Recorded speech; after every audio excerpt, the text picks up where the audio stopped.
warahmatullahi wabarakatuh. Bersama saya Dayang Khairul Azwa Amira binti Abang Samsuri yang memegang kad matrik bernombor D209920918113.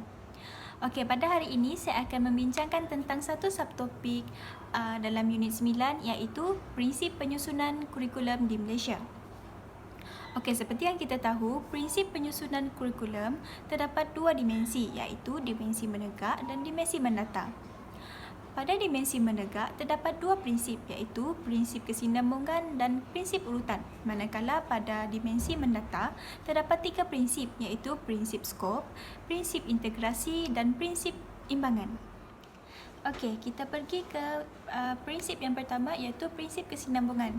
Okey, prinsip kesinambungan ini ia merupakan pemeringkatan ilmu, kemahiran dan nilai yang perlu dikuasai oleh murid-murid sejajar dengan pertumbuhan fizikal dan perkembangan mental seiring dengan peningkatan usia mereka.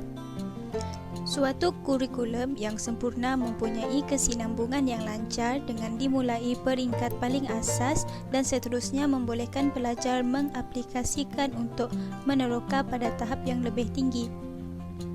Objektif dan kandungan yang penting hendaklah sentiasa diulang dan didedahkan secara berterusan dengan berbagai-bagai kaedah dan cara bagi menentukan ia dipelajari dengan menyeluruh. Prinsip urutan pula bermaksud jumlah timbun tambah ilmu, kemahiran dan nilai yang dibina menerusi pembelajaran yang dilaksanakan menerusi merentas waktu. Prinsip ini menyarankan pembelajaran hendaklah berterusan dan berturutan dengan berdasarkan pengalaman lalu supaya setiap pelajar berpeluang mempelajari sesuatu dengan lebih dekat, meluas dan mendalam. Prinsip skop berkaitan dengan keluasan dan kedalaman kandungan yang perlu dimuatkan dalam sesuatu kurikulum dan pengajaran. Keluasan dan kedalaman kandungan ini berkaitan dengan tahap pendidikan yang membolehkan setiap murid menguasai kandungan mengikut tahap-tahap pendidikan dan kognitif. Prinsip integrasi menetapkan agar pengalaman pembelajaran dihubung kaitkan antara satu sama lain supaya pembelajaran lebih bermakna dan menyeluruh. Integrasi dikaitkan dengan elemen merentas kurikulum bahasa, ilmu, kemahiran, nilai, teknologi, inovasi, kreatif dan keusahawanan. Prinsip imbangan kandungan merujuk kepada kadar agihan, kepadatan, muatan dan kesesuaian kandungan dengan masa pembelajaran yang diperuntukkan kepada murid-murid untuk menguasainya. Assalamualaikum warahmatullahi taala wabarakatuh. Nama saya Maritul Kiptiah binti Nur Muhammad Yusri. Saya daripada Kumpulan 9 mewakili unit 9. Hari ini saya ingin menceritakan serba sedikit tentang teori-teori mendasari reka bentuk kurikulum. Di dalam teori-teori mendasari reka bentuk kurikulum terdapat teori pembelajaran. Teori pembelajaran adalah satu perkembangan kurikulum sebenarnya selaras dengan berlakunya proses pengajaran dan pembelajaran. Teori pembelajaran terbahagi kepada dua bahagian. Yang pertama teori behaviorisme dan yang kedua adalah teori kontraktivisme. Di dalam teori tersebut mempunyai ciri-ciri untuk kita mengenali apa itu teori behaviorisme dan teori kontraktivisme. Okey, yang pertama, aplikasi kurikulum. Untuk behaviorisme, aplikasi kurikulum yang digunakan adalah berperingkat iaitu topik 1, topik 2, topik 3. Manakala untuk kontraktivisme, dia terbahagi kepada dua. Menggunakan aplikasi kurikulum yang pertama dengan kaedah bertema. Tema 1, tema 2, tema 3. Manakala satu lagi menggunakan kaedah masalah ataupun kes. Yang kedua, ciri-ciri teori tersebut adalah pendekatan pengajaran dan pembelajaran. Untuk behaviorisme, dia menggunakan pendekatan pengajaran yang berpusatkan guru. Manakala kontraktivisme menggunakan kaedah pendekatan berpusatkan murid. Seterusnya, kaedah pengajaran dan pembelajaran.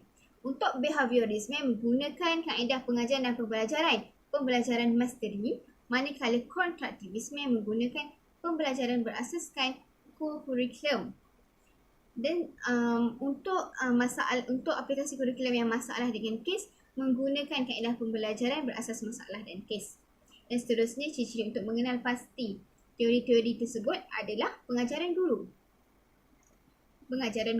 Untuk behaviorisme, pengajaran guru adalah aktif, manakala untuk pengajaran murid pasif. Untuk kontraktivisme, sama ada menggunakan aplikasi kurikulum secara bertema ataupun masalah atau kes, pengajaran guru dan pembelajaran murid adalah aktif. Dan seterusnya pentaksiran. Pentaksiran untuk behaviorisme adalah sumatif, manakala untuk kontraktivisme adalah formatif dan kemahiran insaniah.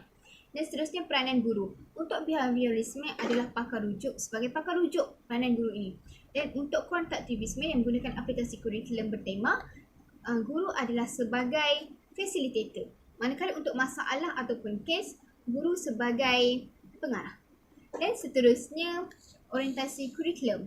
Orientasi kurikulum untuk behaviorisme adalah akademik ataupun pengetahuan, manakala untuk kontraktivisme adalah murid dan masalah. Seterusnya, untuk kita kenal pasti dengan lebih lanjut tentang teori-teori ini, memberikan contoh. Okey, contoh untuk teori behaviorisme adalah apabila guru masuk dalam kelas dan dia akan mengajar. Dia akan mengajar daripada A sampai Z.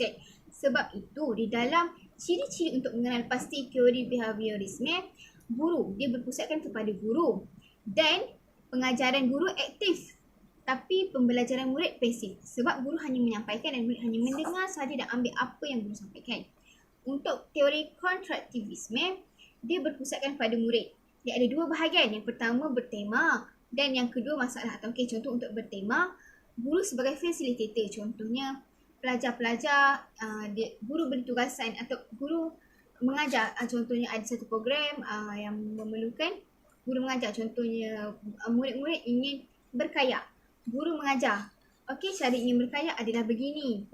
Kena masuk dalam sampan, kena mengayuh, cikgu mengajar cara-caranya dan murid melakukan perkara tersebut. Jadi cikgu sebagai facilitator. Manakala untuk masalah dan kes, guru-guru beri latihan kepada murid-murid dan murid-murid melakukan. Tetapi pengajaran dan pembelajaran kedua-dua untuk teori kontraktivisme tetap berlaku, tetap aktif untuk guru dan murid. Okey, seterusnya adalah asas ilmu mendasari teori kurikulum. Asas-asas ilmu untuk mendasari ilmu kurikulum ada 4. Yang pertama falsafah, yang kedua psikologi, yang ketiga sosiologi dan yang keempat adalah teknologi. Psikologi ni macam kata-kata, sosiologi macam masyarakat, psikologi tu macam motivasi. Dan seterusnya adalah teknologi. Teknologi adalah macam bahan-bahan guru mengajar seperti whiteboard, buku teks dan sebagainya, alat-alat bantu guru untuk mengajar. Dan dengan keempat-empat asas tadi, falsafah, psikologi, sosiologi dan teknologi, maka terbentuklah teori kurikulum, teori disiplin, teori saintifik, teori fungsi dan juga teori berasas sekolah. Okey, terdapat 4 perbandingan untuk empat teori tersebut. Untuk kita mengetahui dengan lebih lanjut, untuk kita simpulkan, teori disiplin mental ini adalah satu teori yang berlaku untuk individu. Contohnya, teori disiplin mental ni dia macam sebenarnya, teori disiplin mental adalah contoh untuk teori disiplin mental olahragawan. Teori ni dia adalah satu contohnya olahragawan. Olahragawan ni dia tak berjaya dalam masa satu hari. Dia seorang yang berpotensi, tapi kalau tiada latihan, dia tak akan berjaya. Itu teori disiplin mental. Dia adalah dia seolah-olah murid yang berpotensi. Okey, contoh sebab itu logiknya adalah psikologi indera. Akal mempunyai otot yang perlukan latihan mental. Sebab dia dah berpotensi dah, tapi dia perlu adakan latihan. Dia begitu. Dia bersifat individu lah. Untuk teori saintifik, dia adalah seperti teori yang macam menerapkan. Manakala teori fungsi, apa yang diterapkan maka akan berfungsi. Begitu. Teori bahasa sekolah, dia seperti hasil daripada apa yang berlaku. Itu yang dapat kita faham untuk 4 perbandingan teori-teori tersebut. Contohnya, teori saintifik, guru mengajar cara membeli barang di kantin. Kita kena belajar cikgu matematik mengajar cara guna duit. Contoh, satu nugget harga 30 sen. Okay, cikgu ni mengajar darjah tahun 1. Okey, 30 sen. Satu nugget 30 sen. Beli 3, 90 sen.